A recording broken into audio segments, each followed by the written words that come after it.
কিন্তু যারা দুর্ভাগ্য নিয়ে জন্মেছে, যারা ইসলাম নিয়ে জন্মায়নি, তাদেরও দাওয়াতে ইসলাম অর্থাৎ ইসলামের দাওয়াত দিয়ে তাদের মধ্যে নিয়ত ঈমান নিয়ে আসলে এটা আল্লাহ তাআলাকে খুশি করা হবে। আপনারা শুনলেন ববি হাকিমের বক্তব্য একটি মুসলমানদের ধর্মীয় সম্মেলনে তিনি ভাষণ দিচ্ছেন। আপনাদের সকলকে আমাদের চ্যানেলে স্বাগতম। বক্তব্যে সবাই শুনলেন ববি হাকিম বলছে যারা মুসলমান হয়ে জন্মগ্রহণ করেনি তাদের ব্যাপারটা দুর্ভাগ্যের।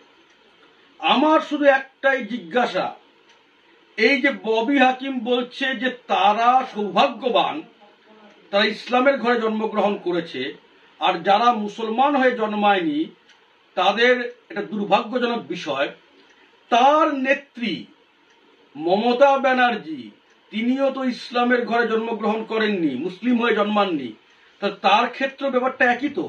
মানে ববি হাকিম নিজের নেত্রী সম্পর্কেও তো এই কথাই বলছে যে তার জন্মটা দুর্ভাগ্যের। এবার আরেক জায়গায় দেখুন, ববি হাকিম বলছে যদি একজনকে আপনি অন্য ধর্ম থেকে ইসলামে আনতে পারেন তাহলে নাকি জান্নাতের রাস্তা খুলে যাবে।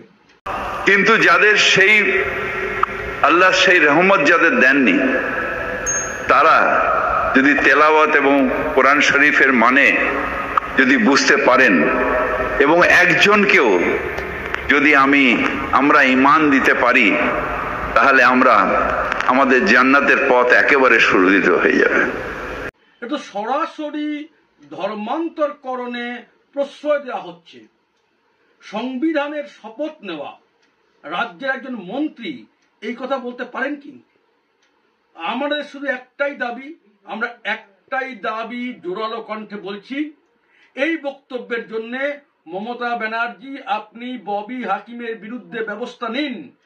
ববি হাকিমের বিরুদ্ধে ব্যবস্থা নিয়ে আপনি প্রমাণ করুন যে আপনি প্রকৃত অর্থে ধর্ম নিরপেক্ষ সরকার চালাচ্ছেন।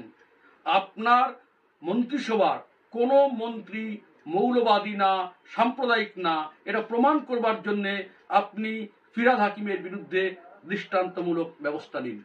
এটাই আমার বক্তব্য। সবাই ভালো থাকবেন। ভারত মাতা কি জয়।